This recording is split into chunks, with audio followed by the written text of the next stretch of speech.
नमस्कार। और बहुत ही बेहतरीन मैच ख़त्म हुआ केकेआर के नज़रिए से, आरसीबी के नज़रिए से। ये मैच बिल्कुल भी अच्छा नहीं है। अगर आप आरसीबी के फ़ैन हैं तो शायद आपको ये वीडियो थोड़ा सा लगेगा, आपको शायद ख़राब लगेगा, लेकिन मैं सच्चाई बताने जा रहा हूँ आप लोगों को। और मर्ज़ी आपकी है कि आप इस सच्चाई को एक्सेप्ट करते हैं कि नहीं करते हैं। आज आरसीबी के हारना जो हुआ है ना, वो एक्चुअली मैच के पहले ही हारी हुई है। इनफैक्ट इस टूर्नामेंट के स्टार्ट होने के पहले ही आरसीबी हारी है। और यही रीज़न है कि आरसीबी पिछले इतने सीजन से क्यों स्ट्रगल कर रही है और क्यों कप नहीं लेके जा पा रही है। कभी भी आपको एक आरसीबी के पास एक बहुत अच्छा बॉलिंग यूनिट आपको नहीं दिखेगा। जी हाँ, आरसीबी के पास इतने सालों में, इतने सीजन में कभी भी ऐसा नहीं हुआ है कि 5 अच्छे बॉलर्स एक साथ एज ए यूनिट खेल रहे हैं। हमेशा आपको गुच्छों में एक दो मिलेंगे, ऐसा हुआ है। माफ करिएगा, लेकिन इस सीजन तो शायद उससे भी ज़्यादा बुरा हाल है। जी हाँ, मुझे ऐसा लगता है कि आरसीबी के जो सपोर्ट स्टाफ है, जो ऑक्शन में जाते हैं, वो बिल्कुल होमवर्क नहीं करते हैं। बस उठते हैं, ब्रश करते हैं, चलो भैया ऑक्शन में जा रहे हैं और शॉपिंग करके आते हैं, खिलाड़ी खरीदेंगे क्योंकि पैसा बहुत है मेरे मालिक के पास। और ये पहुंच जाते हैं शॉपिंग करने खिलाड़ियों की। और मुझे नहीं समझ आता ये क्या देखते हैं, लाल काला पीला गोरा या नाम, उनको क्या अच्छा लगता है, और बस जाते हैं, बस ले आते हैं, या अक्कड़ बक्कड़ बम्बे बोल खेलते हैं जिसपे इनकी सुई अटक गई, उंगली अटक गई, चलो भैया इसको बाय करना है चाहे जितने पैसे में भी मिले। जी हाँ, मुझे तो यही लगता है।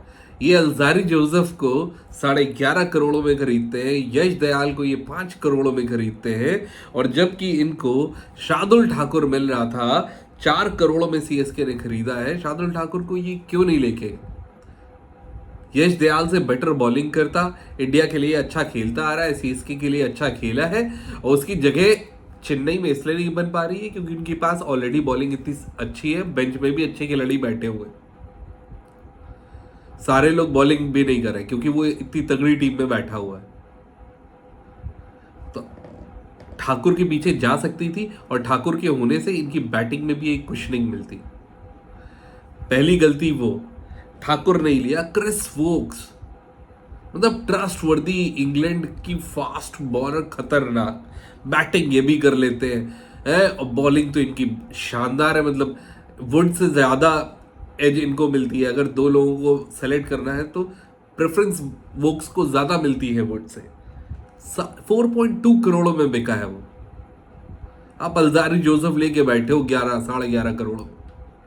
आपके पास बेंच में फर्गुसन बैठा है जो कि इसी केकेआर टीम के साथ काफी लंबे समय से था, जो इनके नेट प्रैक्टिस इतनी कर डाली है उसने, इन लोगों को बॉलिंग डाल रखी है ना, उसको पता है कैसे गेंद फेंकनी है।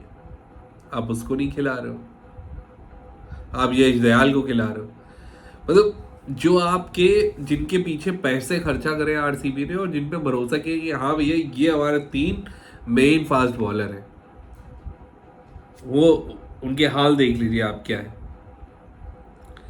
हाँ, तो बात करते हैं मोहम्मद सिराज।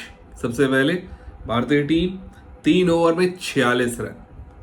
फिर आते हैं महान लेजेंड दयाल साहब ने 4 ओवर में 46 रन दिए। फिर अलजारी साहब कह रहे भैया मैं कैसे पीछे रह सकता हूं, मैंने पैसे ज्यादा लिए तो मैं रन भी ज्यादा खाऊंगा, और इन्होंने 2 ओवर में 34 रन दिए। और वो लड़का विजय कुमार, जो कि कल का लड़का है, वो प्यारी गेंदें डाल रहा है, वो इन लोगों को फंसा रहा है, सिंगल सिंगल रन जा रहे हैं। उसने 4 ओवर में जहां इतनी मार पड़ी है कि मैच 186 माफ करिएगा, हाँ 183 बन जाते हैं 16.5 ओवर पे करीब। वहां पे वो लड़का 6 से कम की इकोनॉमी में बॉलिंग कर रहा है, 4 ओवर में मात्र 23 रन दिए और 1 विकेट लिया है। और अगर आपने मैच देखा है तो विजय कुमार को 1 से ज्यादा विकेट मिल सकते थे। जी हाँ, उसका इजी कैच यश दयाल ने छोड़ा। मतलब मुझे नहीं समझ में आ रहा है यश दयाल के लिए क्या सोच के आरसीबी उसको खिला रही है। फील्डिंग उससे हो नहीं पा रही है, बैटिंग उसे आती नहीं है, बॉलिंग में तो वो मतलब लगता है अपोनेंट वाली टीम से खेल रहा है, उसको लगता है वो उसकी टीम है, इसलिए ऐसी ऐसी गेंदें देता है। मतलब शानदार। केकेआर ने पावर प्ले के अंदर ही मैच को खत्म कर दिया था पहले ओवर में। ये वही स्ट्रैटेजी करी है गंभीर ने जो पहले इनके साथ काम आई है। गंभीर ने यही किया था, नारायण से ओपन कराते थे और वो कब भी ले गए, और सेम स्ट्रैटेजी वो आज यूज कर रहे थे। वैसे नारायण ने 500 अपने T20 मैचेस खेल लिए हैं, तो ये एक बड़ी उपलब्धि है जो कि उन्होंने कवर करी है। तो वही उसी ट्रेंड पे आ गए। आप ये देख लो केकेआर के ऐसी टीम नहीं है कि मतलब ये बहुत ही खतरनाक ये खिलाड़ी है। ये खतरनाक तब है क्योंकि ये फंसाने वाले हैं, लपेटने वाले हैं।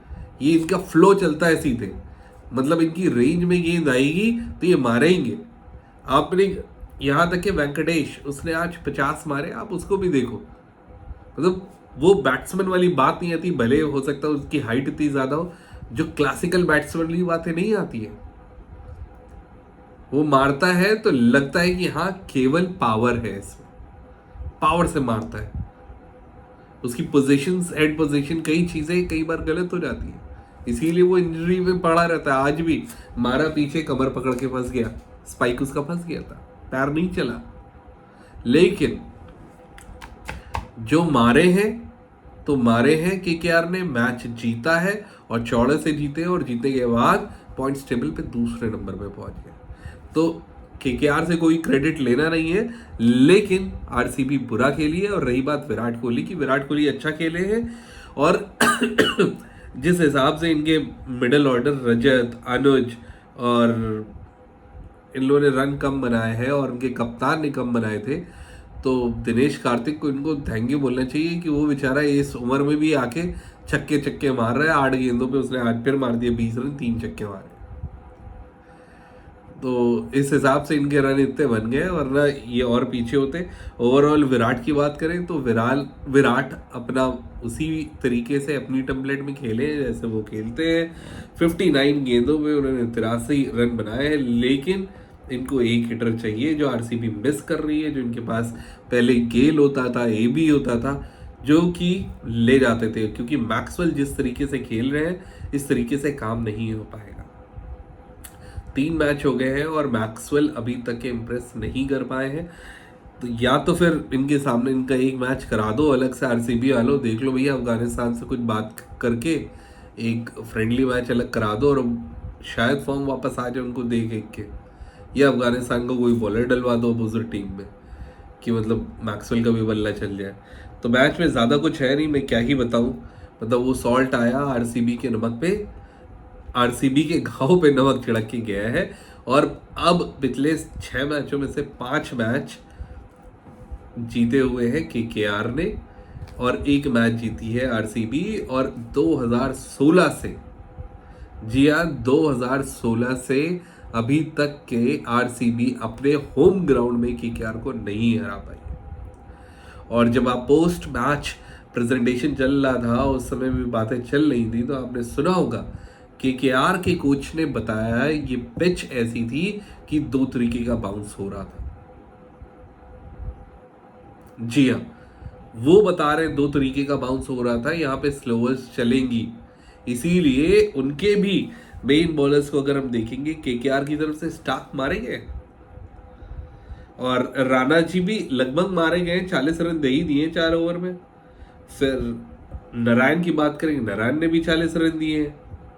और जो उनके चक्रवर्ती है, जो मिस्ट्री बॉलर, मिस्ट्री नहीं वो मिस्त्री है, वो मिस्त्री बॉलर 2 ओवर में 20 रन दे गया। तो मेन बॉलर्स इनके भी नहीं चले और इधर भी नहीं चले।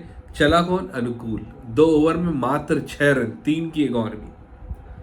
रसल, जिसको लोग कभी भी मेन बॉलर जल्दी, रसल को कभी कोई मान के नहीं चलता, सोचता है एक आधा ओवर डलाना है तो डलाएंगे। वो रसल 29 रन दे के 2 विकेट ले गया 4 ओवर में। तो ये हाल है। और ये सिराज और ये सब अपनी ही पिच को नहीं समझ पा रहे हैं, सालों से खेलते आ रहे हैं उस पिच पे, ये नहीं समझ पाए कि इनकी पिच ऐसी है। ये बस तगड़े तगड़े आ रहे हैं दौड़ते भागते, मतलब 50 कोस से बस हॉक हॉक के फेंको, हमको फास्टेस्ट बॉलर बनना है, ये वो काम कर रहे थे। अरे भैया सिचुएशन समझो, पिच समझो, उस हिसाब से गेंद डालो। सबको गेंद नहीं, शोएब अख्तर नहीं हो भैया, तुम उतनी रफ्तार नहीं है कि रफ्तार से बीट कर जाओ। शोएब अख्तर, ब्रेटली, उनका जमाना अलग था वो। तो बनने की कोशिश ना करिए। आरसीबी को अगर कुछ करना है तो इनको कुछ तो बढ़िया करना पड़ेगा, क्योंकि बात फंसती है ना स्पिनर है इनके पास। मतलब यूजी चहल को आपने छोड़ दिया, क्या समझ के छोड़ा? हसरंगा को लाए थे, हसरंगा को भी छोड़ दिया। मतलब आप रोक ही नहीं पा रहे हो। क्वालिटी आपके पास आती है, आप उसको छोड़ देते हो। एक भी लेग स्पिनर नहीं है आपके पास। मैक्सवेल से एक भी ओवर नहीं कराया, मुझे नहीं समझ में आया क्यों नहीं कराया। जब सभी मार खा रहे थे तो एक बार उसको भी दे देते, ज़्यादा ज़्यादा मार ही तो खाते। आज 16 ओवर में हारे हो, 17वें ओवर में। हो सकता है तुम 14वें ओवर में हार जाते, लेकिन क्या पता वो 1-2 विकेट ले लेता, तुम्हारे आगे के मैचों में समझ में आ जाता। तो मेरी समझ से तो हर चीज़ परे है। मुझे कुछ समझ नहीं आया आज कि आरसीबी क्या चाहती थी, या केकेआर को देख के उनके दिमाग में आ रहा था कि ये भूत वाली टीम है, बस डर जाते हैं। तो यह आज की रात, जो आज की नाइट थी, वो नाइट के नाम थी, और उन्होंने खेला भी नाइटों की तरह। जो आ रहा है कस के मार धाड़ रहा है और काम करके जा रहा है अपना। तो सबने मारा, सॉल्ट ने नमक छिड़का, नारायण ने कायदे से मारा, और फिर वेंकटेश ने भी लंबे लंबे छक्के मारे। तो ये हाल था आज के मैच का। अब मिलते हैं कल के मैच में। बढ़िया मैच होगा, लखनऊ का है, पंजाब का है, और मैच लखनऊ में ही। और याद होना चाहिए कि पिछले साल भी जब लखनऊ में पंजाब और लखनऊ का मैच हुआ था, पंजाब हरा के गई थी। देखते हैं कल क्या होता है। Signing off now.